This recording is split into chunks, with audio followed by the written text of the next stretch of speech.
Now recording. Hello everyone, this is group 2 from 611, section 804. Before we begin our presentation, we would like to start with a short introduction of all of our members, starting with Elizabeth.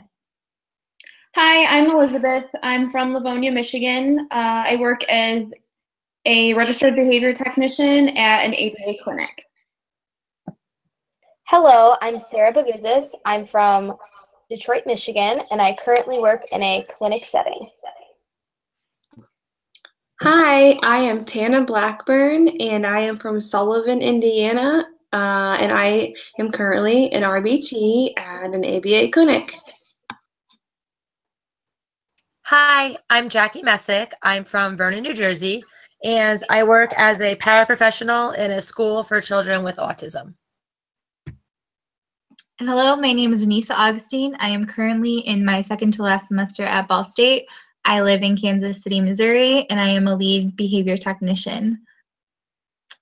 Like many of the other groups, our replication project is focused on increasing physical activity. As we had discussed in the last discussion board, it was challenging finding a behavioral intervention that could include all of our group members. During this presentation, we will give a brief background on similar research done on this topic, the purpose of our behavioral intervention, materials used, target behavior definitions, data collection, data collected from baseline, intervention strategies, consequences, a discussion on inter-observer agreement, and treatment fidelity, results per participant, our conclusion of the replication project, and limitations. Towards the end, there will be a short discussion concerning limitations and what we would recommend future replications of this study to include based on our personal experiences. Let's begin with Sarah giving us a brief overview of the previous research done pertaining this topic.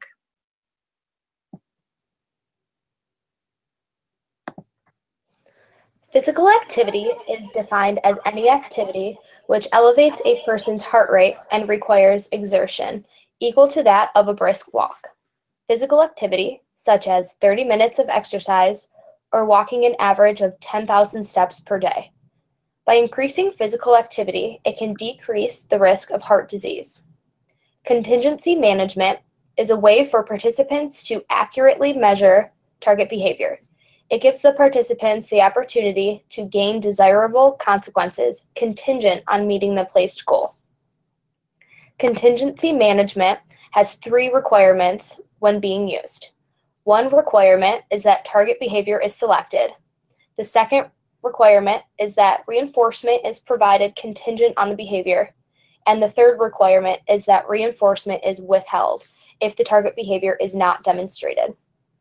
Contingency management helps to increase physical activity in participants because it is reinforcing for them to meet their goals throughout the intervention. It also tests the usefulness, acceptability, and efficacy of the internet-based intervention used to increase the amount of physical activity. Next, Anissa will talk about the purpose of the study. In our study that we replicated, Curdy and Dallery, 2013, aimed to increase the number of steps in adults. In their study, internet-based contingency management increases walking in sedentary adults. The purpose of this study is to implement an internet-based intervention to increase physical activity in 5 individuals through measuring the number of steps they take a day using a self-monitored data collection system.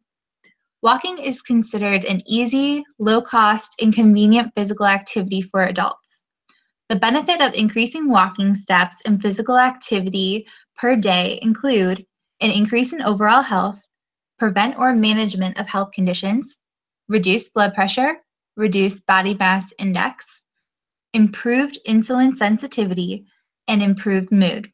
The self-monitored component of the study aims to increase participation as being a convenient and low-cost system. Previous studies have considered center-based intervention as a limitation, as transportation to center is necessary and may be inconvenient for some participants. Home-based activity programs are not only preferred by adults over gym-based programs, but also yield greater participation rates. Objective measures of self-reported data have begun have been suggested to accurately estimate activity engagement. The current data collection system, through either a Fitbit or iWatch activity application, objectively collects data based on the system's specific technology, allowing no bias from the participant to influence their performance. Next slide, please. Materials needed. The materials needed for this study include a computer to access Google Sheets for data collection and goal updates, a Fitbit or iWatch with activity application for recording data, a reinforcer of ice cream per the individual participant's preference, and a food scale to weigh the reinforcer of ice cream to fit the appropriate reinforcer criteria weight based on their performance during that phase. These materials are considered low cost and easily accessible to all participants, as they all currently have access to these materials. Now I will pass it on to Elizabeth.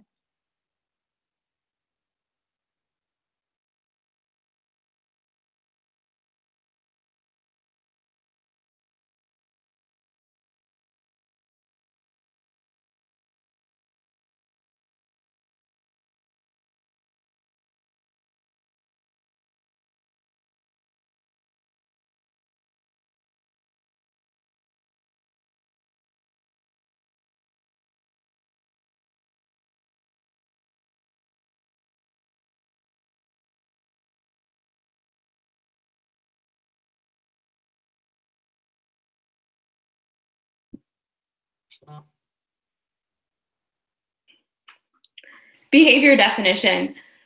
We define taking a step as a movement made by lifting the foot and setting it down again in a new position, accompanied by a shift of the weight of the body in the direction of a new position. Next up is Jackie talking about baseline.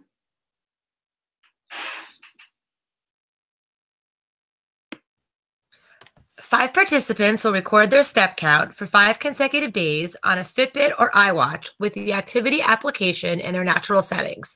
There is no minimum or maximum time requirement for recording steps, as there was no specific criteria outlined in the original study. Step count should be recorded from the start of the individual's day to the end of the individual's day. A day is marked by the 24-hour period from 12 a.m. to 12 p.m. Data should be recorded on the 611 project number of steps per day Google Sheets document that was created. During baseline, participants will not make any effort to increase daily steps or physical activity. All physical activity made during baseline will be that which will be naturally occurring or done on a daily basis.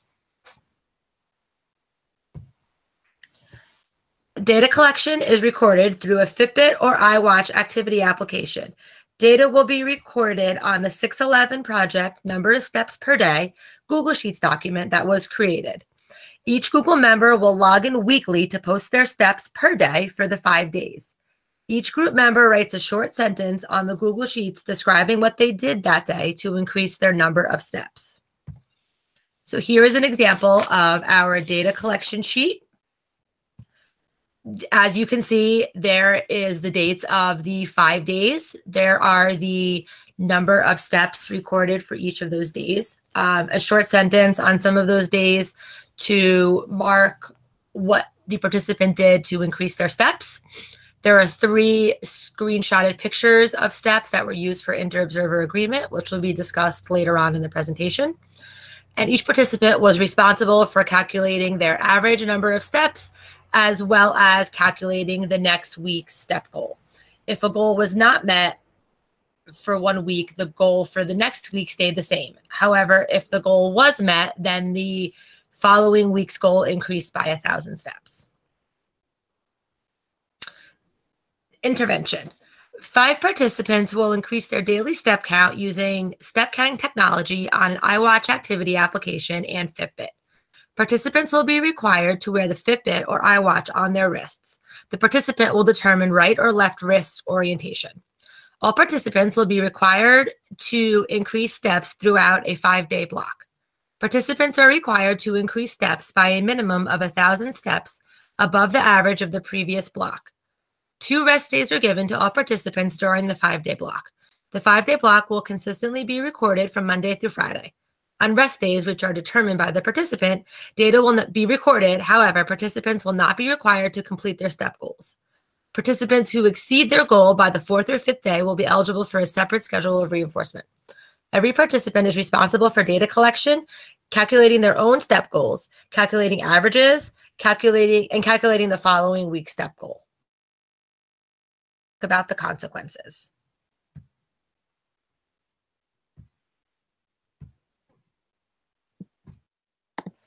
As contingency management was stated in the literature review, it was used for this intervention.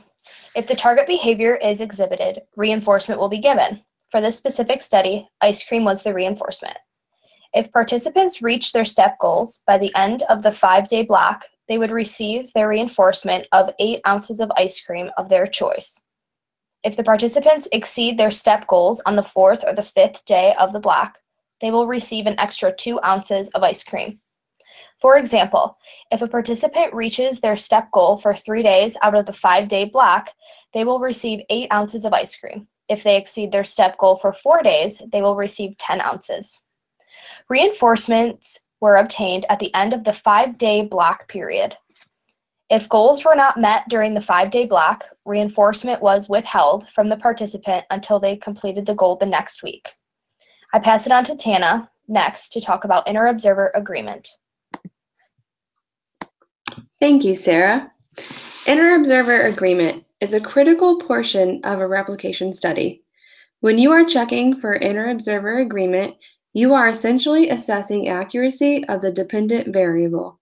In other words, you are determining whether or not you are measuring what you said you were going to measure and if you are measuring it correctly. For the purpose of this project, actual record of in-person IOA data could not be collected due to the distance. However, each member agreed to submitting pictures of data recorded on their device application to the group's data collection page. Pictures submitted for IOA data included both the date and the step count. As you can see below, an example is in the bottom page of this slide. Next slide, please.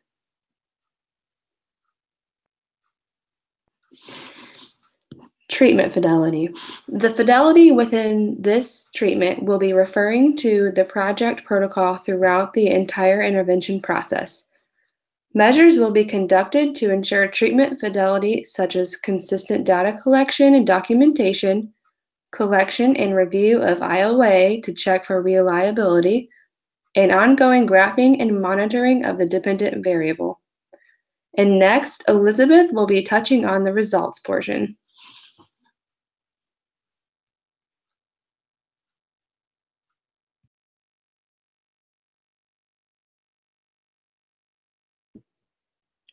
Overall, all 5 participants increased their number of steps per day from baseline. A functional relationship exists as steps increase from baseline compared to the intervention. The participants' total increase per week ranged from 25% to 78%. Over the course of the 8-week intervention, participants met their goal to receive reinforcement and increased their steps by 1,000 for the following week, on average 3 times. Next slide, please.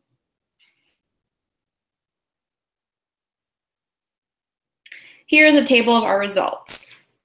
The table displays averages from baseline, intervention, and percent increase from baseline over 1 week for each individual participant.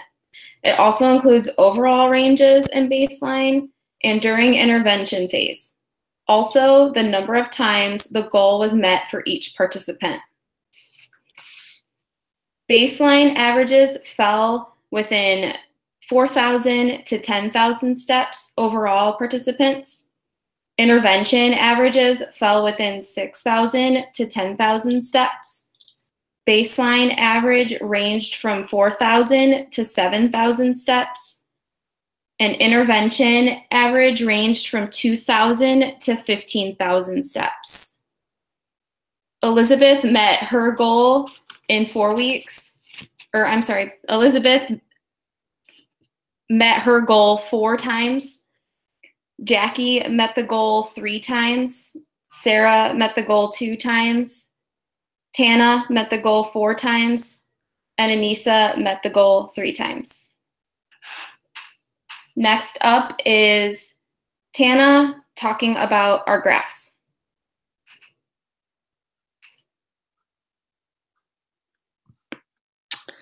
This is the graph for participant A. And as you can see in the graph, it is displaying the data for Elizabeth. And to increase her physical activity, she went to the gym 5 times per week, often with a rest day, causing variability in the data. As you can see, there is no defined trend displayed and a moderate to high level of responding compared to baseline. The goal was met in criterion 1, 2, 3, and 6. Next slide, please. And for participant B, here is the graph. To increase physical activity, participant B often attended spin classes. There is no defined trend in this graph, and it displays variability and a moderate level of responding compared to baseline. The goal was met in criterion 2, 3, and 5. Per participant report, criterion 6 and 8 averages were low due to prior engagements that had limited ability of physical activity, such as conferences and traveling. Next slide, please.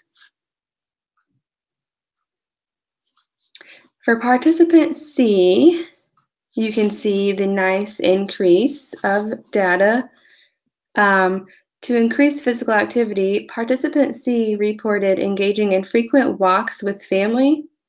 And when looking at the graph, you can see a consistent ascending trend is displayed, and it represents a functional relationship between the dependent variable and the independent variable. There is a high level of responding compared to baseline, and the goal was met in criterions 1, 3, 5, and 7. Next slide, please. And this is the graph for participant D's data.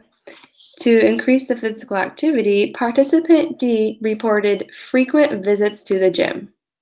As displayed in the graph, there is a high level of variability and no defined trend. Participant D displayed a low level of responding compared to baseline. The goal was met in criterions 1 and 2. Next slide, please. And this is the graph for participant E. Participant E reported illness and longer days at work that were either barriers or supportive measures that played an impact on physical activity. Goal met for criterions 1, 3, and 5. When looking at the graph, the first 4 criterions appeared to display a slight ascending trend, while the latter 4 criterions displayed a descending trend in data.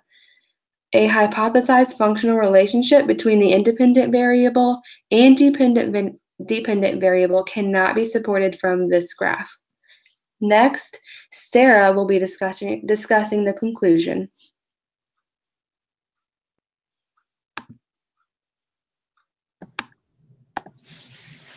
In conclusion, there was an increase in overall steps for the length of the intervention compared to the baseline.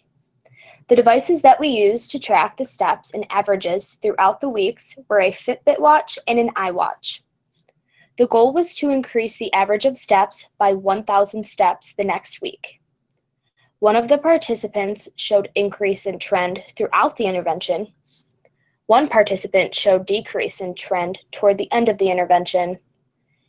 3 participants did not show a steady increase of trend throughout the intervention. Average percentage increase from baseline was 25% to 78%. Every participant was able to increase their average from baseline throughout the intervention. I pass it on to Elizabeth, who will talk about limitations of our intervention.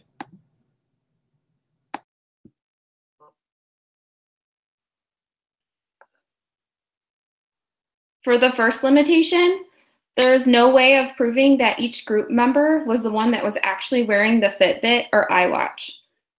While we took screenshots for IOA and treatment fidelity of our steps taken daily, we still have no way to prove that it was us wearing the fitness tracker.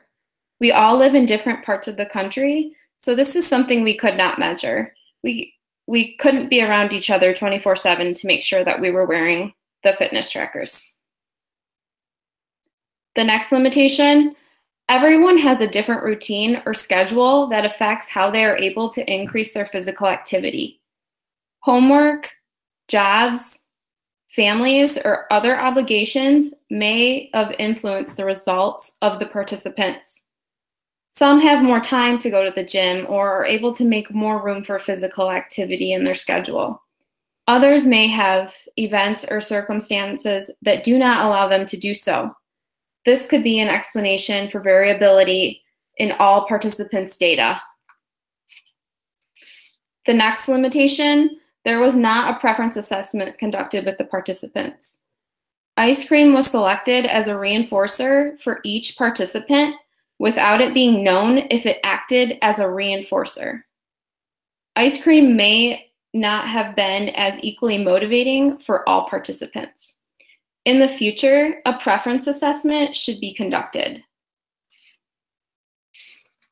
And the final limitation, fitness trackers worn on the wrist may not be as accurate in measuring the number of steps taken. These devices are worn on the wrist and pick up any movement that the wrist makes. Someone could have been swinging their arm up and down in a seated position, and the device could have counted them as steps. In the future, it would be a good idea to test the reliability of a fitness tracker worn on the wrist versus one on a foot.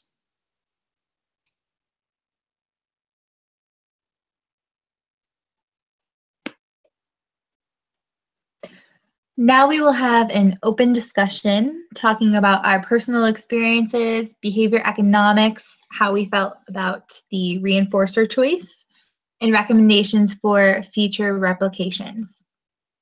Jackie, I would like to start off with you. My personal experiences with this study is that I greatly underestimated how difficult it was going to be to get an average of 1,000 steps more than the previous week. I didn't take into account that one day of less walking, a longer work day, a day of a conference, a day that I couldn't make it to the gym was going to affect my average as greatly as it did. I also learned the value of reinforcers and the importance of doing preference assessments with this project. I assumed ice cream was going to be motivating enough for me because I enjoy ice cream. However, I found that I wasn't really upset if I didn't meet my goal and wasn't able to access that reinforcer. I would think a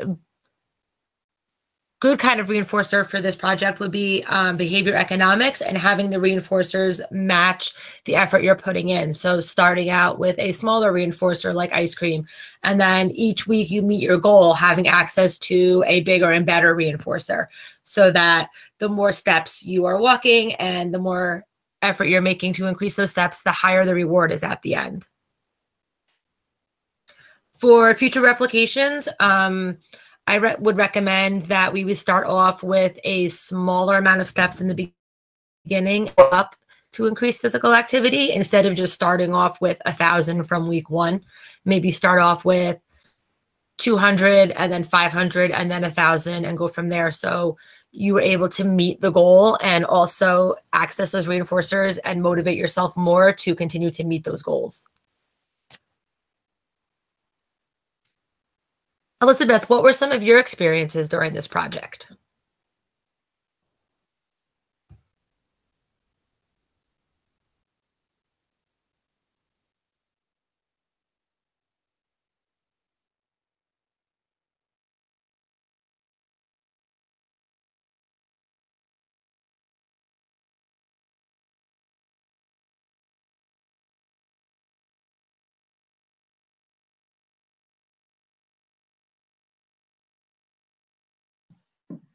I think that Elizabeth's microphone is off, but this is Anissa. I really thought that it was difficult. I completely agree with you, Jackie. I got really satiated on ice cream. It didn't seem to be enough of a reinforcer for me after a few weeks. Actually, if you go and look back at my graph on criterion 5, I hit my peak, and then afterwards you see a descending in my phases and goals from then on. It was really difficult to jump that 1,000 steps per day. Once you really hit a peak, it was hard for me to get more than an average of 13,000 steps a week. It really did depend on school or work. Sometimes I would have days at work where I would be on my feet all the time, and then sometimes I would have days at work where I would be sitting on a computer for 6 hours a day, which is not really something I can help, and it was difficult to make up those hours after the fact. I did try, engaging in more physical activity, taking my dog for a walk, exercising, doing some of the recommendations that they had mentioned in the original study. But at the end of the day, it was hard to make up hours that were already lost. I think you are completely right. If we did start off with maybe a percentage, maybe like the individual increases their average amount of steps per week by 15% or each week, something like that, or having them increase it by 250 the first week, 500 the next week. I think that would greatly help. More of a stepping stone rather than huge jumps, and you really do hit a ceiling. It's very hard to overcome that. So Elizabeth, I'm going to go back to you on what you thought of replicating with this study.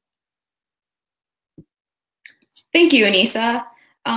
So I'll talk about my personal experiences first. The reinforcer just wasn't effective for me. I found out that ice cream just wasn't a big motivator for me. At one point, towards the end of the intervention, I did reach my goal, and I don't think I actually had any ice cream. I think I was pretty satiated on it. So definitely going off what the other girls said, a preference assessment next time I think would be a great idea. Even individualizing reinforcers specific to the person, maybe not just picking one reinforcer for everybody in the group. Also very similar to both Jackie and Anissa, I found that the 1,000 steps average increase for the next criterion was just really hard to reach each time. Something more achievable would be better next time. I got to one point where 1 week my average was so high, it was like 14,000 steps was my goal, and I just felt so defeated that I don't think that I wasn't motivated to try and make it, because I know I couldn't achieve that in that week. But I definitely agree with those 2 points within the future, what to change about our study that we replicated. Next, I'm gonna pass it off to Sarah.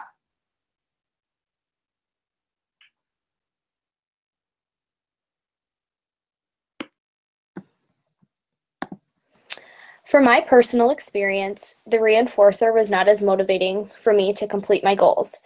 I found it was hard to be motivated for ice cream, especially during the winter, and engaging in physical activity in the winter. Trying to get to the gym in the cold after work was a lot harder for me than I thought it would be. The 1,000 step goal for the next week was very hard to accomplish, especially with the things that I had going on throughout the length of the intervention. I feel like if the intervention had a smaller goal set, it would be a lot easier to reach the goal and more motivating. Next, I will turn it over to Tana. Yes, I definitely agree with almost everything that has already been stated. I know for me personally, just as the other girls mentioned, the criterion, once we got to a certain point, was just almost unachievable. And by that point, we were not being set up for success. I know Personally, it was very difficult to increase the steps, probably towards halfway through the study. I know, and then the reinforcer was not valuable. So by that point, like the other girls mentioned, ice cream was not powerful. Now, if it were something such as money, I feel that might have changed the game a little bit. Another experience with this, there were weeks when I was sick or my children were sick, so that also played a factor into it. So a couple of the weeks when I did not meet my goal, that played a big role, and there was no way that I could have made those steps up. I did, however, learn several things from this project. I am able to walk away from this project with a much better sense of navigating and reading research articles. That was actually one thing I struggled with at the beginning of this project. I'm not sure if anyone else feels this way. And I was also able to see how there are so many components within a replication study that are easily missed. This is Anissa, I definitely agree with you, Tana. Breaking down the article and looking for a single case research design, looking for something that would be applicable to the participants is definitely something we're going to need to do in the future and in our practices. Identifying key points of the study, how accessible it is to each person, if the person is able to do a self-monitored system such as this one. There are really a lot more components than I expected in replicating a study, and this was doing it on myself, so I thought it was going to be easier, but picking one out for a client will definitely be more challenging. So I'm glad we had this experience to trial run it with ourselves. I also wanted to go off the point you had made. Instead of ice cream, what if it had been money? And money was actually used in our original study. I think that money is something that is irreplaceable, whereas ice cream, you can kind of get around it with other sweets. Therefore, we become satiated on it and we're not really interested. It doesn't hold that much of a motivating contingency to the ice cream. So I think that could have definitely been changed, like some kind of preference assessment like Jackie had mentioned earlier. Those are all really great points. If anyone else has any points they would like to discuss before our closing. All right, well, thank you so much for listening to our presentation. We hope you enjoyed it. And that is all. Thank you. Goodbye.